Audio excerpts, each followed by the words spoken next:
खाटू श्याम जी को भगवान श्री कृष्ण के कलयुग के अवतार के रूप में जाना जाता है। खाटू श्याम बाबा का भव्य मंदिर राजस्थान के सीकर जिले में स्थित है, जहां पर बाबा के दर्शनों के लिए भारत के हर कोने से लाखों की संख्या में भक्त पहुंचते हैं। मान्यता है कि खाटू श्याम बाबा अपने सच्चे भक्तों की सभी मनोकामनाएं पूर्ण करते हैं।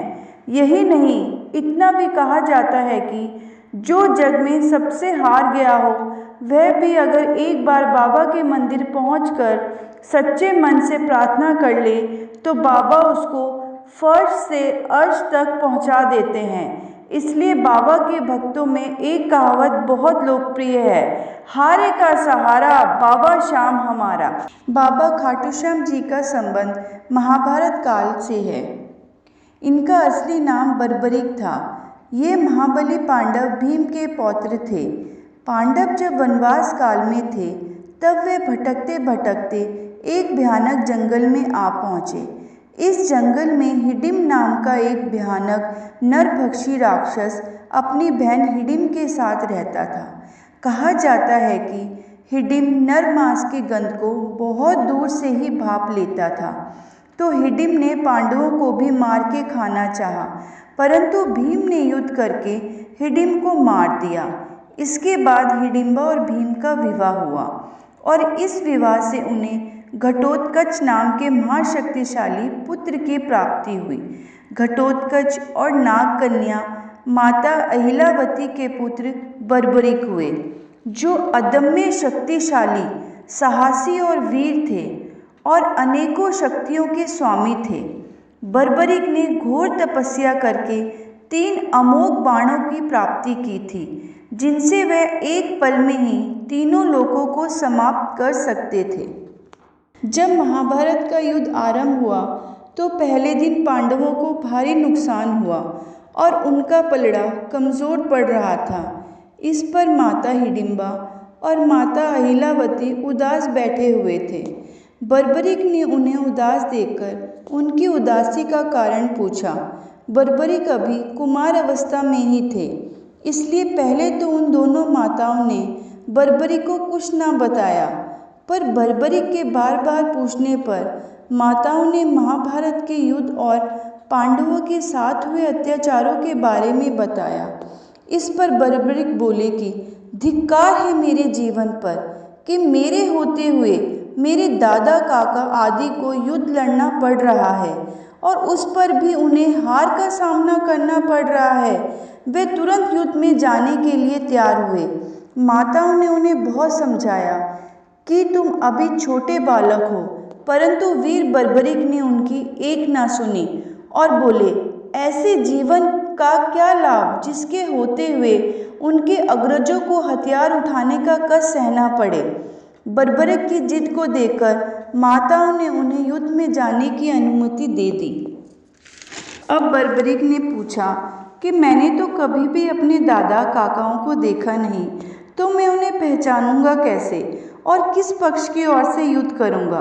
तो इस पर माता हिडिंबा और माता अहिलावती ने कहा कि तुम्हारे दादा काकाओं का पक्ष हार रहा है, तो तुम हारते हुए पक्ष की तरफ शामिल हो जाना। माताओं की इस आज्ञा को शिरोधार्य करके बर्बरीक युद्ध के लिए निकल पड़े। अगले दिन कौरव पक्ष युद्ध हारने लगा।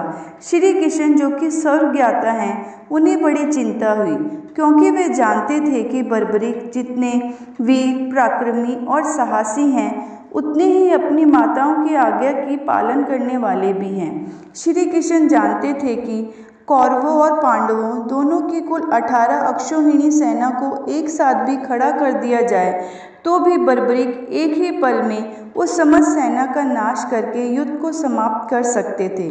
ऐसे में बर्बरीक को आज्ञा थी कि वे हारते हुए पक्ष की तरफ शामिल हों। दूसरे दिन कौरव पक्ष हार रहा था। श्री कृष्ण को भय हुआ कि ऐसे में अगर बर्बरीक कौरवों के पक्ष में शामिल हो गए तो कुछ ही क्षणों में पांडवों की सेना का नाश कर देंगे। श्री कृष्ण भेष बदलकर एक साधु के रूप में बर्बरीक के रास्ते में पहुँचे और उनके बारे में पूछा, तो बर्बरीक बोले कि मुझे अभी ना रोको, मैं अभी कुछ ही पलों में युद्ध को समाप्त करके आता हूँ। फिर तुम्हारे सारे प्रश्नों के उत्तर दूंगा। इस पर श्री कृष्ण ने बर्बरी का उपहास उड़ाया और कहा कि तुम तो अभी कुमार बालक हो और युद्ध में बड़े बड़े योद्धा, रथी, महारथी युद्ध कर रहे हैं, तुम उनका क्या बिगाड़ पाओगे। बर्बरिक ने कहा कि वे बहुत शक्तियों के स्वामी हैं। तो श्री कृष्ण ने उन्हें परीक्षा देने को कहा, तो बर्बरिक राजी हो गए। श्री कृष्ण ने उन्हें पीपल का पेड़ दिखाकर कहा कि यदि तुम एक तीर से इस पेड़ के सारे पत्ते भेद दोगे तो तुम इस युद्ध में शामिल होने योग्य हो, अन्यथा जो मैं मांगू वो तुम्हें देना पड़ेगा।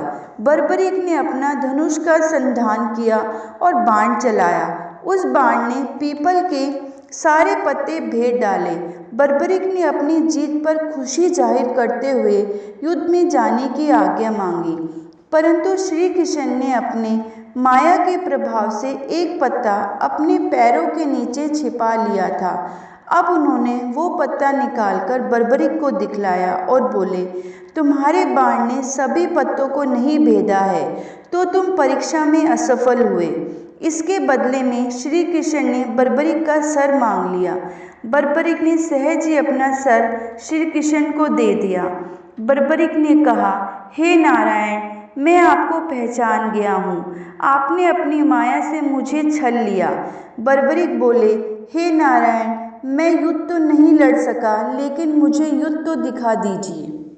श्री कृष्ण ने बर्बरिक की इच्छा स्वीकार करते हुए उनका सिर युद्ध वाली जगह पर एक पहाड़ी पर रख दिया और बर्बरिक ने वहां से पूरा युद्ध देखा।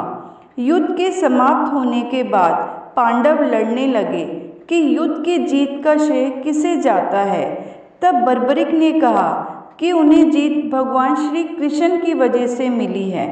वे बोले, किसी को तीर तो किसी को तलवार तो किसी को गदा चलती नजर आई होगी, परंतु सत्य तो यह है कि हर तरफ श्री कृष्ण का चक्र चल रहा था।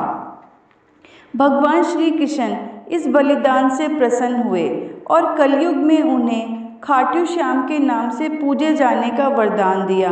बोलो भगवान खाटू श्याम महाराज की जय।